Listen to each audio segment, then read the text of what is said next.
Ladies, your bathing costumes, oh my gosh, 10 yards of wool flannel. And we got what they weighed about 20 pounds.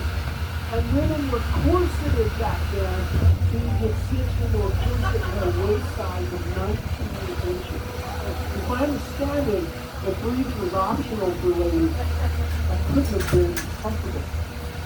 Imperial Year was our first hotel. It's called the Atlantic Hotel from the 1790s, but like so many of our old buildings suffered the same fate and burned to the ground. It was described as a barn-like hall. At the end of the night, they dropped the curtain down the middle, and the gentlemen slept on one side and the ladies slept on the other. To your right is its replacement. It's not a hotel. 7 identical cottages known as the Seven Sisters of Cape Ann. 2 on the left, 5 running down the right side. And one gentleman owns 3 of them, as well as Hotel Alcott, Virginia Hotel, Beach Plum Farm, and Congress Hall. And that's what's coming up next, something real big and yellow. But folks, it's the 4th hotel on the site and the 3rd Congress Hall. First Congress Hall goes up in 1816. It's made of wood, and guess what? It's burned to the ground. Undaunted, built even bigger, made of wood, and that was doing great, right until the Great Fire in 1878 when it burned to the ground. Are you seeing a pattern though? This one is still here, strangely. It's made of brick. I wonder if there's a connection. But as big as this is, its predecessor was twice as big. That is hard to imagine. Built in an L shape to maximize ocean views. John Philip Sousa is the lead band on that launch in 1882. All right, I need you to help me. I need you to ignore the condos coming up on the left so we can remember what stood right here for over 100 years. The Windsor Hotel. Right there until 1979, get ready, when it, you now understand Cleveland history. I've seen home movies of that 1979 fire, flames tearing into these 2 cottages past the condos called the Steiner cottages, but they were saved. They survived 2 of the biggest fires in town during the Century Park. I've also seen still pictures of what was left of the 2nd Congress Hall. After the Great Fire, nothing. They went to the ground. And its builder constructed this home on the corner street left with a provision in his deed stating his sight line to the ocean will never be blocked. And that's synonymous with this building. Victorians were fancy people. We like to say they love to decorate their decorations.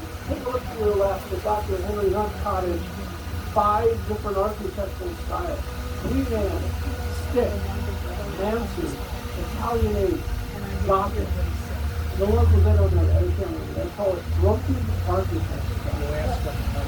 Alright, so what's your specs on, alright? I want you to find the most photographed cottage in Cape Ann. I think you can find it. It's called the Pink House. Kind of jumps out at you over here, doesn't it? Yeah. And the Pink House used to be located to your left, sold in the 1960s for $1. And the scenes that they shot in the movie were done right in here. And right across the street from Happers Hall to the Pink House, they had a banner that said Newport Music Festival 1965. The Great Fire started just a couple doors down from the Pink House. It was an artist fire, but no one ever prosecuted people. To your right, I'm going to trust you've been on the mall. Well, if you haven't, you're going to do that in a Christmas time. Oh my gosh. It was all decorated, all lit up. And we locals, we loved one night in particular on the mall known as hospitality. That's the night the merchants put out wine and cheese. Well, it's kind of funny at the end of the night because typically the merchants are stuck with about 7 tons of cheese. However, the wine has been taken care of for them. You see that. Let me show you a place where kind of many of these places were built today. This old place coming up on the right was not. It was real tiny. Let me show you the original cottage. You know, look down the driveway, look to the back, past the fire escape, and little back end of the building, that was the original cottage. Everything else is added on. Chrissy, I gotta tell you, this is unusual. Quick, take a picture. That's a parking spot. Unbelievable.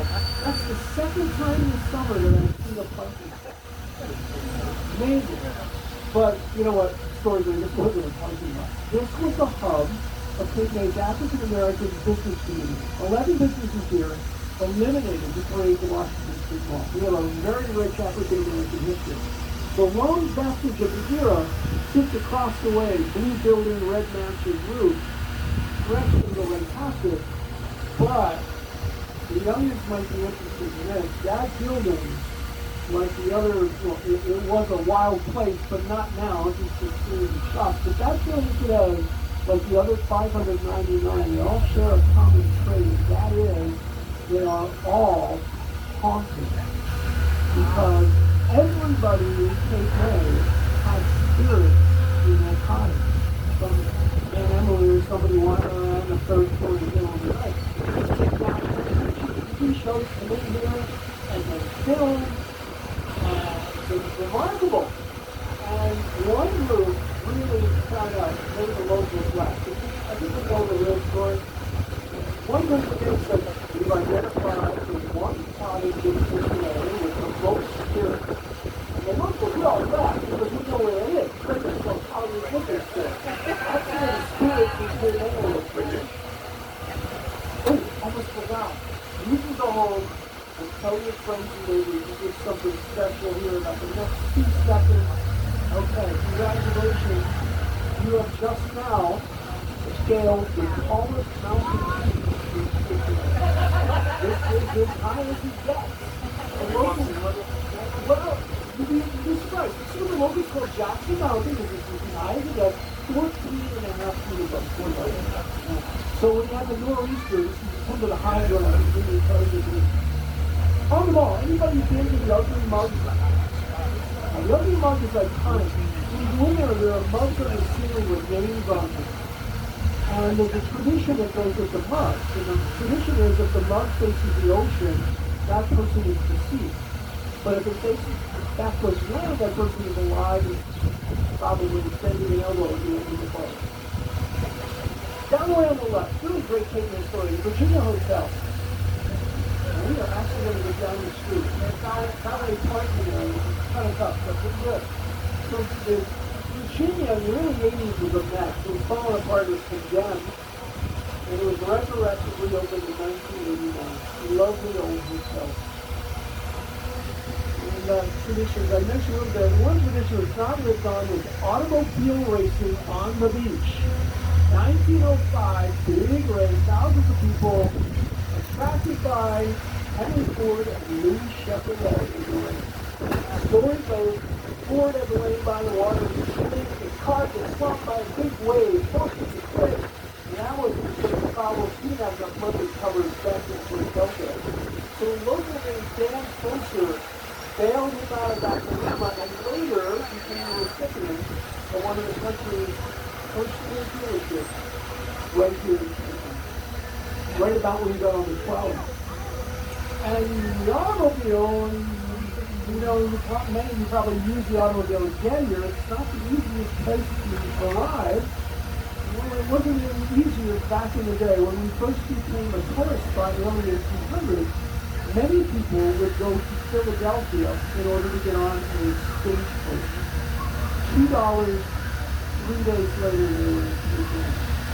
In the 1820s brought the steamship. So now we got it down to 11 hours from Philly. Meals included $6.50. And then the Civil War brought the train.